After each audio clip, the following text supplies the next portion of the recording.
नमस्कार एन, कैसे बच्चों, सब ठीक हो। चलिए आज आपके लिए लेके आए क्लास 10 का चैप्टर 1 इकोनॉमिक्स, जिसे कहते हैं विकास। तो इसका ऑनलाइन क्लास हो रहा है। इससे पहले सोचे कि ऑनलाइन क्लास में कुछ दिक्कतें आए हैं, उन समस्याओं को समाधान करने के लिए आपको स्कूल सेंटर स्कूल जो वेबसाइट है उस पर ई वीडियो में विकास चैप्टर 1 डाला हुआ है। वहाँ से भी आप इस टॉपिक को पढ़ सकते हैं और पूरी डिटेल से इस टॉपिक को जान सकते हैं, ठीक है। ताकि आपको जो भी होमवर्क मिले इन वीडियो के माध्यम से आप उस होमवर्क को बना सकते हैं। तो चलते हैं इस टॉपिक में। 10 पॉइंट है, इन 10 पॉइंट कौन है उस 10 पॉइंट पे फिर जिक्र करेंगे। 10 पॉइंट का बता देते हैं। सबसे पहले विकास किसे कहते हैं, पहले परिचय होना चाहिए विकास क्या है। उसके बाद विभिन्न व्यक्ति के लिए विभिन्न लक्ष्य अलग अलग कैसे होते हैं, सबके लिए विकास का मुद्दा अलग अलग क्यों होता है।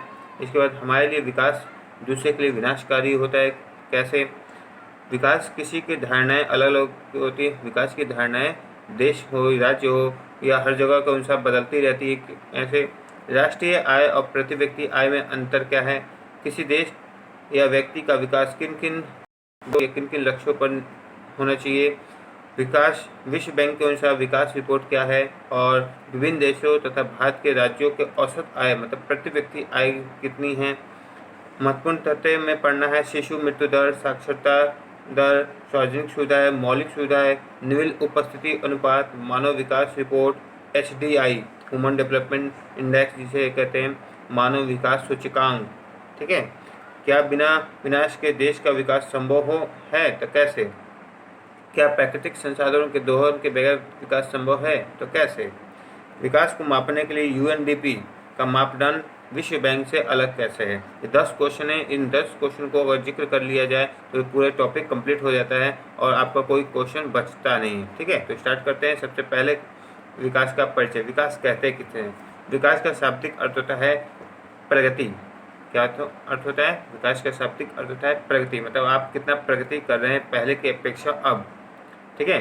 पहले आपको क ख ग लिखने आता था, धीरे धीरे आपने क ख ग ABCD लिखना, फिर आपने लिखना बोलना शुरू किया तो धीरे धीरे आपके स्वभाव में भी बदलाव आने लगा। जो आप गलतियाँ एक बार करते थे वो दूसरी बार गलतियाँ नहीं करते हैं। तो विकास का शाब्दिक अर्थ होता है आप में प्रगति। प्रगति हर क्षेत्र में हो सकती है, चाहे वो वस्तुओं का हो, चाहे मनुष्य का हो, चाहे टेक्नोलॉजी में हो। हर क्षेत्र में आपको प्रगति देखने को मिल सकती है। किसी भी वस्तु का बढ़ना या पहले से विकसित होना, पहले से मजबूत होना विकास कहलाता है। मतलब कोई भी वस्तु है उसका बढ़ जाना, उसका विकसित होना, उसमें नई टेक्नोलॉजी, उसमें नए फंक्शन आ जाना, उसका पहले से मजबूत हो जाना विकास कहलाता है। जैसे आप देखते हो टेलीफोन, पहले बहुत मोटा वाला टेलीफोन चलता था लैंडलाइन, उसमें धीरे धीरे बदलाव होता गया। लैंडलाइन जो है फिर वॉकी टॉकी बना, वॉकी टॉकी से मोबाइल बना, मोबाइल से एंड्रॉयड मोबाइल बना। तो इस तरह धीरे धीरे उसमें बदलाव आने गया। कंप्यूटर भी देख रहे हो तो पहले टाइपराइटर था, टाइपराइटर अलग था, कंप्यूटर अलग था, डेस्कटॉप था, डेस्कटॉप से लैपटॉप बना, लैपटॉप से अब का है। तो ये धीरे धीरे टेक्नोलॉजी में बदलाव आते हैं, इसी को कहते हैं प्रगति विकास, ठीक है। ये हर क्षेत्र में, जैसे पहले आपको गांव में जब कृषि क्षेत्र में आते हैं तो वहाँ पे गांव में जो होते हैं खेती जो हलों से की जाती थी और गाय बैल इनके द्वारा खेतों में हल के माध्यम से कृषि कार्य होता था, ठीक है। वो पुरानी पद्धति। लेकिन उसमें क्या बदलाव हुआ, उसमें क्या विकास आया, तो उसमें विकास है ट्रैक्टर के द्वारा, हार्वेस्टर वगैरह इनके माध्यम से कृषि के नए नए यंत्र आने के कारण खुदाई कटाई और ये सभी कृषि कार्य के काम करना आसानी हो गया। तो मतलब हर क्षेत्र में विकास संभव होता है, ठीक है। और धीरे धीरे विकास ही हमारे विभिन्न लक्ष्यों को पूर्ति करने का मौका देता है। अब आता है विकास क्या वादा करता है, विकास के क्या लक्ष्य होने चाहिए।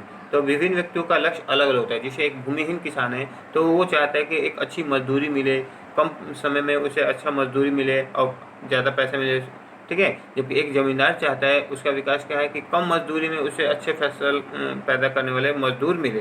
दोनों का विकास का अलग मुद्दा है। एक मजदूरी अच्छा चाहता है तो एक चाहता है कि कम मजदूरी में उसके कृषक या मजदूर उसको मिले, ठीक है।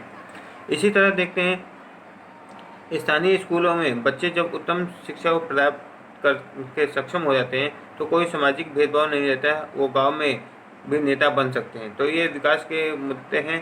तो जैसे स्थानीय जो गांव में जो बच्चे पढ़ते रहते हैं वो हाई एजुकेशन नहीं लेकर छोटे मोटे काम करके अपने क्षेत्र में वार्ड परियोजना ये विधायक इन सब के रूप में, नेता के रूप में बनने की कोशिश करते हैं। तो वो धीरे धीरे वो अपने क्षेत्र में ही विकास करने की कोशिश करते हैं। ठीक है, अब आते हैं विकास की धारणाएं क्या है। तो जिसे हम विकास की धारणा कहते हैं, वो धारणा ये है कि हमें विश्व में अपने पूर्वजों और उत्तराधिकारी से प्राप्त किया हुआ और बच्चों के लिए उतार दिए हैं। मतलब विकास की प्रगति हमेशा प्रश्न हमेशा हमारे जहन में चलता रहता है कि विकास की धारणा क्या है, मतलब हमें ऐसा कैसा विकास करना चाहिए जिसके कारण हम दूसरे का विनाश ना कर सकें। जैसे कहीं रोड बन रहा है तो रोड पे जितनी भी ज़मीनें हैं वो सरकार खरीद लेती है और उन ज़मीनों को सरकारी रेट से उन किसानों को, उन ज़मींदार जिनका ज़मीनें हैं उनको दी जाती है। और वो बेचारे ज़मीनों को बेच बाच के दूसरी जगह जाते हैं, जिसके कारण उन्हें अपने क्षेत्र का विनाश होता है। मतलब अपने जो जिस जगह पर बसे हुए हैं उस क्षेत्र में जुड़ाव होता है और लाखों से वहाँ से अपनी पूंजी अर्जित करते हैं, अपने घर परिवार को चलाते हैं और एक पे उनको हटा दिया जाता है तो उनके लिए क्या है, विनाशी है। जैसे एक है सरदार सरोवर डैम, पढ़ना है किस नदी पे है, तो ये है नर्मदा नदी पर सरदार सरोवर डैम है, नर्मदा नदी पर। नर्मदा नदी जो है वो मध्य प्रदेश के बैतूल जिले से निकलती है। मध्य प्रदेश के बैतूल जिले से नर्मदा नदी निकलती है। सॉरी, थोड़ा गड़बड़ हो रहा है। जो अरब सागर में गिरती है, नर्मदा और ताप्ती, ये दो मत ऐसी नदी जो अरब सागर में गिरती है। तो नर्मदा नदी पर बना था सरदार सरोवर डैम, जिसका विरोध वहाँ के स्थानीय जनजातियों आदिवासियों ने किया। क्यों किया? डैम बनने से तो बहुत फायदे होते हैं, बिजली उत्पादन होता है, पशुपालन मछली पालन होता है, पर्यटन का केंद्र होता है। डैम बनाने से फिर वही जल जो फ्री में जाता था उसके लिए टैक्स आते हैं सरकार को। तो डैम बनाने से तो बहुत से फायदे हैं और नहरें निकलती है कृषि कार्य के लिए। लेकिन इसका स्थानीय जनजाति ने विरोध क्यों किया? क्योंकि डैम बनाने से एक बड़ा सा क्षेत्र में संचित हुए जल को रखा जाता है, उसमें आने वाले जितनी भूमि है, चाहे कृषि योग्य हो, चाहे मानव बसाव हो, चाहे उद्योग धंधे वाले, उस सबको हटाकर वहाँ पे जल को संचित किया जाता है। उन लोगों को बेघर कर दिया जाता है, वहाँ के वनों को काट दिया जाता है। तो स्थानीय जनजाति उसका विरोध करेंगे ही। उनके लाखों वर्षों से उनका जीवन यापन जो वहाँ से चल रहा है, रोजी रोटी, दुकानदारी, खेती गृहस्थी, कृषि, तो वो सब वहाँ से हटाने के कारण वो लोग वहाँ के विरोध ही करते हैं। जिन जल को फ्री में वो प्राप्त करते थे और उसके लिए उन्हें टैक्स देना पड़ेगा। ठीक है, तो इसके लिए स्थानीय जनजाति वहाँ पर विरोध करते हैं। तो ये है, एक के लिए विकास हो रहा है, देश के लिए विकास हो रहा है डैम बनने के बाद, लेकिन दूसरे ओर स्थानीय जनजातियों का विनाश हो रहा है। जैसे एक और एग्जाम्पल देते हैं कि एक 5 स्टार होटल है, उसके बगल में एक झुग्गी झोपड़ी का ढाबा है। तो क्या ढाबा जब तक ये चल रहा है, जब तक 5 स्टार होटल नहीं खुलता। 5 स्टार होटल खुलते ही झुग्गी झोपड़ी ढाबा बंद पड़ जाता है, क्योंकि कुछ ही दुकान के आगे नीचे फीका पकवान लगता है। ठीक है, मतलब एक के लिए विकास होता है, दूसरे के लिए विनाश होता है। जो हम लोग काम करते हैं तो उसके लिए दूसरे का विनाश होता है। जैसे हम लोग उद्योग धंधे, फैक्ट्री लगाते हैं अपने देश के विकास करने के लिए या अपने पूंजी के निर्माण करने के लिए, तो उससे क्या होगा, प्रदूषण बढ़ता है, उससे हमारी प्रकृति का नुकसान है। ठीक है, मृदा प्रदूषण, जल प्रदूषण, वायु प्रदूषण, इस तरह ध्वनि प्रदूषण, जो डीजे शादी विवाह में हम लोग तो खूब बजाते रहते हैं कि हम लोग अपने उत्सव में को जश्न की तरह मनाते रहते हैं, तो उससे क्या हो रहा है, हम लोग तो यदि विकास कर रहे हैं सोचिए कि, और दूसरी तरफ ये हमारे पर्यावरण के लिए नुकसान है। कोई पढ़ाई कर रहा है, कोई मरीज है, बीमार है, तो उसके लिए उस ध्वनि उस वक्त कटाक्ष लगेगी, तो ये उसके लिए क्या होगा, विनाश का कारण। ठीक है, तो एक और विकास हो रहा है तो दूसरे ओर विनाश। तो हमारे विकास के मुद्दे क्या होने चाहिए? तो विश्व बैंक के अनुसार जो विकास के मुद्दे हैं वो अलग है, और यूएनडीपी जो एसडीआई बोलता है, मानव विकास रिपोर्ट, इसके अनुसार विकास के मुद्दे अलग हैं। तो सबसे पहले चलते हैं विश्व बैंक के अनुसार विकास की रिपोर्ट। तो विश्व बैंक के अनुसार विकास रिपोर्ट 2006 के अनुसार है, 2004 में प्रति व्यक्ति आय 453,000 रुपये प्रति वर्ष, मतलब डॉलर में भी दिया है कि उससे अधिक है तो वो देश समृद्ध या विकसित राष्ट्र कहलाता है, और जिसकी 37,000 से कम आय है जिस देश की, वो है विकासशील देश, वो निम्न आय वाला देश कहलाता है। और यूएनडीपी के अनुसार मानव विकास रिपोर्ट के अनुसार राष्ट्रीय विकास का अनुमान लोगों के शैक्षिक स्तर, स्वास्थ्य स्तर और प्रति व्यक्ति आय पर निर्धारित होता है। मतलब विश्व बैंक अलग बोलता है और यूएनडीपी अलग बोलता है। विश्व बैंक सिर्फ आपको आधार माना है डॉलर को, जो विश्व में डॉलर चलता है उसके अनुसार पर विश्व बैंक का आधार माना गया है विकास को, मुद्दे को। एक आंकड़ा दिया हुआ है आपके बुक में, 2012 का रिपोर्ट है विश्व बैंक विकास रिपोर्ट के अनुसार कि 2010 में प्रति व्यक्ति आय यूएस डॉलर, जो अमेरिका का यूएस डॉलर है, 12,276 रुपये प्रति वर्ष से अधिक है, तो वह देश समृद्ध देश है। मतलब उस देश का प्रति व्यक्ति आय अधिक है, और जिसका यूएस डॉलर 1,005 से कम है, तो वो देश विकासशील है, निम्न आय वाला देश है, जिसको हमने रुपये में बता दिया और डॉलर में बता दिया। ठीक है, रुपये में भारत के लिए और डॉलर में पूरे विश्व के लिए। तो ये आपको डॉलर में बताया गया। और प्रति व्यक्ति आय 2010 के अनुसार यूएस डॉलर 1,340 रुपये प्रति वर्ष, मतलब एक वर्ष में एक व्यक्ति की आयु थी डॉलर 1,340 रुपये 4 पैसे प्रति वर्ष होनी चाहिए। इससे कम है तो उस देश का प्रति व्यक्ति आय कम है। तो यूएस जो है विश्व बैंक के अनुसार ये डॉलर के हिसाब से जो किया गया वो पूर्णतः सराहनीय नहीं है, ये गलत है। सही क्या है? तो वो है यूएनडीपी के अनुसार, जो एसडीआई ह्यूमन डेवलपमेंट इंडेक्स, मानव विकास सूचकांक। मानव का विकास सिर्फ पैसे से नहीं हो सकता है। अगर आपको कहीं जॉब मिलेगा एक गांव वाले इलाके में जहाँ पे आपकी मूलभूत आवश्यकताएं पूरी नहीं हो सकती, आपको भोजन तक के लिए नहीं मिल सकता, रोटी कपड़ा पे बात ठीक छोड़ दीजिए, केवल पैसा मिल रहा है 20,000 30,000, और लेकिन आपके लिए ना आने जाने की माध्यम है, ना आपके लिए कुछ सामान चाहते हो खाने पीने के लिए, ना आपके लिए कुछ सामान मिल रहा है जो आप दैनिक जीवन में उपयोग करते हो, ना इंटरनेट है, तो क्या वहाँ पर आप रोजगार करना चाहोगे? नहीं करना चाहोगे, क्योंकि मनुष्य की आवश्यकता विकास के मुद्दे हर क्षेत्र में हैं। तो टेक्नोलॉजी का उपयोग करना चाहते हैं, स्वास्थ्य सुविधाओं में भी अच्छा देंगे, फिर इंफ्रास्ट्रक्चर में भी होना चाहिए, आधारभूत संरचना हो। तो मानव विकास सूचकांक जो है, मानव विकास सूचकांक, इसके अनुसार जो है आपको 3 मुद्दे रखेंगे। मानव विकास के लिए 3 मुद्दे हैं। एक है सबसे पहले शिक्षा। शिक्षा से मानव का विकास हो सकता है, इसलिए शिक्षा का इसका आधार बनाया गया है। इसलिए अमीर हो गरीब हो, हर क्षेत्र के बच्चे शिक्षा से को ग्रहण करते हैं, और शिक्षा से किसी का विनाश नहीं हो सकता। हर क्षेत्र के लोग शिक्षा को चाहते हैं। दूसरा है चिकित्सा। शरीर एक मशीन की तरह है, और ये मशीन कभी ना कभी बीमार हो सकता है, तो इसलिए भी इसके ट्रीटमेंट के लिए डॉक्टर की आवश्यकता है, अस्पतालों की जरूरत है। तो ये दूसरा हमारी आवश्यकता है चिकित्सा, मतलब अस्पताल, डॉक्टर, ये सब। तो ये भी अमीर हो गरीब हो, ये सबके लिए जरूरी है। तीसरा है प्रति व्यक्ति आय। हर व्यक्ति चाहता है कि उसकी आय में वृद्धि होनी चाहिए, तो वो है प्रति व्यक्ति आय।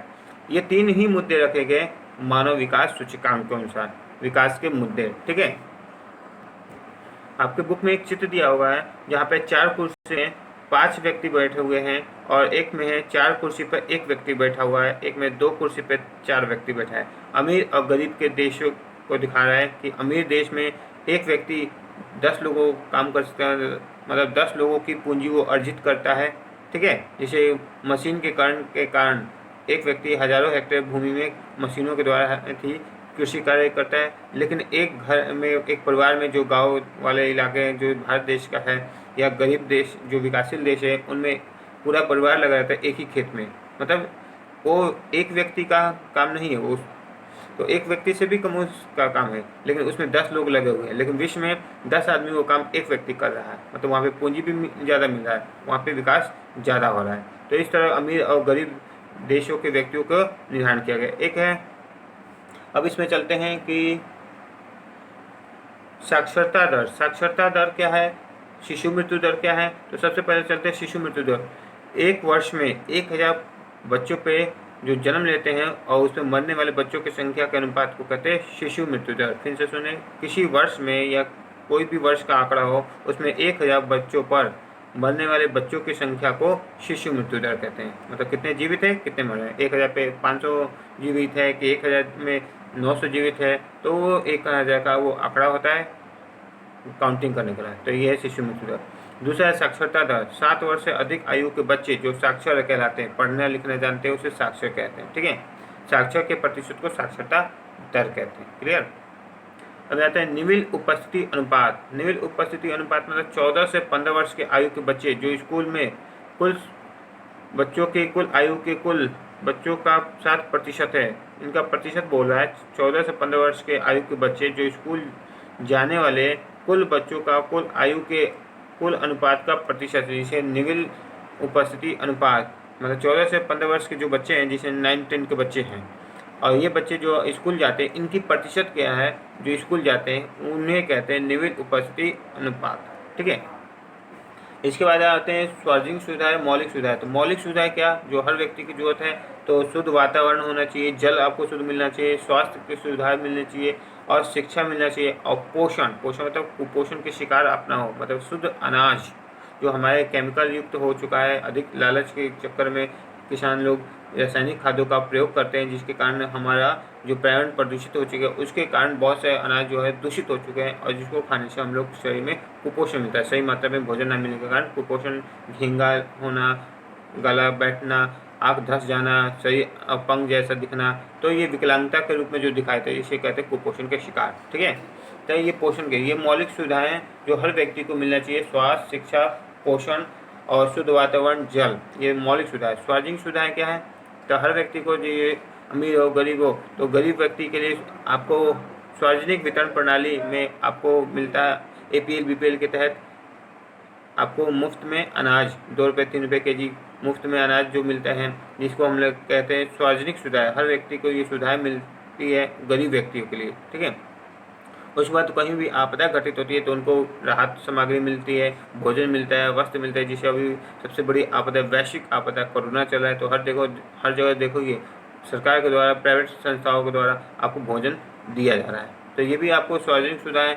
इसके बाद सार्वजनिक सुविधाएं, बिजली है, संचार के साधन है, परिवहन के साधन है, ये भी आपको सार्वजनिक सुविधा में, चिकित्सा है, ये भी आपको सार्वजनिक सुविधा में आते हैं। तो हर जगह हर व्यक्ति के लिए यह मिलना जरूरी है। अब आते हैं किसी देश या किसी व्यक्ति का विकास के लक्ष्य अलग अलग क्यों होते हैं। तो अलग अलग इसलिए होते हैं कि आप ही सब बच्चे हैं, इसमें से कुछ बच्चे इंजीनियरिंग करना चाहते हैं, कुछ डॉक्टरी बनना चाहते हैं, कुछ प्राइवेट संस्था में जाते हैं, कोई आपको सरकारी नौकरी करना चाहिए। तो सबके विकास के लक्ष्य अलग होंगे। किसी का हो इंग्लिश कमजोर है, किसी का मैथ कमजोर है, तो वो अपने अपने सब्जेक्ट में अच्छा करना चाहता है, तो उसके लिए विकास के मुद्दे अलग अलग होंगे। तो वैसे ही किसान चाहता है कि उसका अनाज अच्छा हो, उससे ज़्यादा पूंजी मिले। ज़मींदार चाहता है कि उसे कम मजदूरी में किसान मिले। एक फैक्ट्री वाला चाहता है कि उसे वर्कर्स ज़्यादा टाइम में काम करे और उस कम पैसे में उसका प्रोडक्ट ज़्यादा तैयार करे। और वर्कर्स चाहते हैं कि उसे कम समय में अपने परिवार के लिए समय व्यक्त करने के लिए समय मिले और छुट्टियां मिले और पैसा ज़्यादा मिले, ताकि उनका विकास हो। तो हर क्षेत्र के लिए विकास के मुद्दे अलग अलग होते हैं। तो अब विकास के मुद्दे देश और राष्ट्र के लिए एक ही होने चाहिए, शिक्षा, चिकित्सा और प्रति व्यक्ति आय, जिससे पूरे देश का विकास हो सकता है। अब आते हैं, एक क्वेश्चन है, क्या बिना विकास के देश का विकास संभव है? क्या बिना बिना विनाश के देश का विकास संभव है? मतलब प्राकृतिक संसाधनों के दोहन के बगैर भी विकास संभव है? पोषीय अवधारणा, सतत पोषीय अवधारणा क्या है? जिसे कहते हैं प्रकृति को दोहन करे बगैर हम लोग जो विकास करते हैं उसे कहते हैं सतत पोषीय विकास। ये क्या है कि पर्यावरण को नुकसान पहुंचाए बगैर विकास करना है। मतलब हमें अगर रेलवे के लिए स्लीपर का करना है, रेलवे के पटरी का निर्माण करना हो, तो उसमें बड़े बड़े लकड़ी के स्लीपर लगते हैं और इन स्लीपरों के लिए लकड़ी को काटे जाते हैं। मतलब 1 किलोमीटर रेलवे के निर्माण करने में 3000 स्लीपर लगते हैं, मतलब 3000 पेड़ों को काटा जाता है।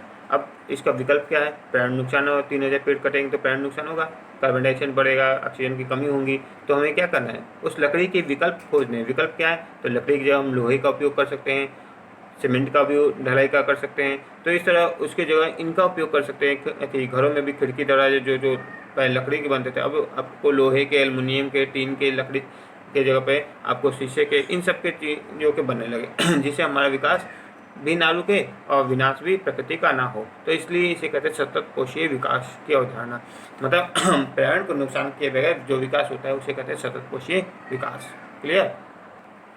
अब इस चैप्टर में चलते हैं कि 2 ही चैप्टर में बच गया है सिर्फ, राष्ट्रीय आय और प्रति व्यक्ति आय। राष्ट्रीय आय क्या है, प्रति व्यक्ति आय क्या है? तो राष्ट्रीय आय की गणना 3 सेक्टर से ली जाती है, प्राथमिक, द्वितीयक और तृतीयक क्षेत्र। प्राथमिक क्षेत्र जिसे कहते हैं कृषि, कृषि एक प्राथमिक क्रिया है। इसमें पशुपालन, मछली पालन, कुक्कुट पालन, खनिजों का निष्कर्षण और वनों से प्राप्त फल फूल लकड़ियाँ, ये सब कृषि के अंतर्गत आते हैं। ठीक है, प्राथमिक कार्य। द्वितीय कार्य उद्योग होते हैं, जो आपको प्राथमिक कार्यों से लेकर कच्चे मालों को लेकर बहुमूल्य वस्तुओं में बदलते हैं, उसे उद्योग कहते हैं। ये द्वितीय कार्य। तृतीय कार्य जो है सेवा क्षेत्र, जो परिवहन है, संचार है, डॉक्टर, इंजीनियर, शिक्षक, ये जितने हैं वो सेवा देते हैं, वो है तृतीय कार्य। इन तीनों सेक्टर से जो आय निकलता है उसे कहते हैं देश का आय। तो देश का आय को कुल देश की जनसंख्या से भाग देने पर जो मिलता है उसे कहते हैं राष्ट्रीय आय। क्या कहते हैं? राष्ट्रीय आय। राष्ट्र का आय कितना है?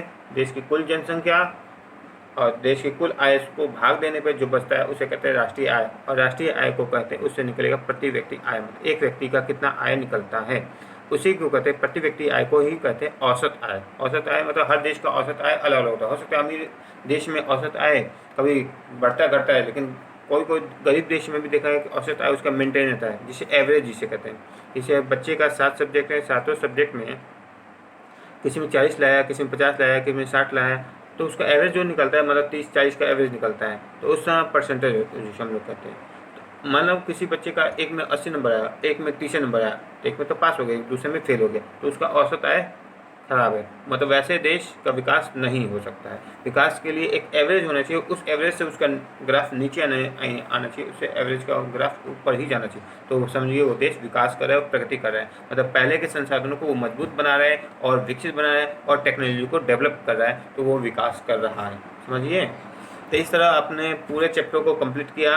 विकास और राष्ट्रीय आय प्रति व्यक्ति आय में का भी गणना किया, तो विकास मतलब प्रगति। तो इस चैप्टर को कंप्लीट होने के बाद आपका जो भी क्वेश्चन है तो वो आप पूछ सकते हो। आपके लिए होमवर्क है कि राष्ट्रीय आय प्रति व्यक्ति आय में अंतर बताइएगा, और इसके बाद देश के विकास के लक्ष्य कौन कौन से होने चाहिए, विकास किसे कहते हैं, और HDI मानव विकास सूचकांक और विश्व बैंक के अनुसार जो रिपोर्ट है दोनों में क्या अंतर है। विश्व बैंक के अनुसार रिपोर्ट और UNDP के अनुसार विकास के मुद्दे या विकास के लक्ष्य अलग अलग क्यों होते हैं। ये कुछ क्वेश्चन है जिसे आप बना लीजिएगा, और जो आपको गूगल क्लासरूम जो होमवर्क का है मिला है उस पर आप अटैच कर दीजिएगा। आज के लिए इतना ही काफ़ी है। गुड बाय बच्चों, टेक केयर। अगर ये टॉपिक आपको समझ आएगा होगा तो कमेंट जरूर कीजिएगा।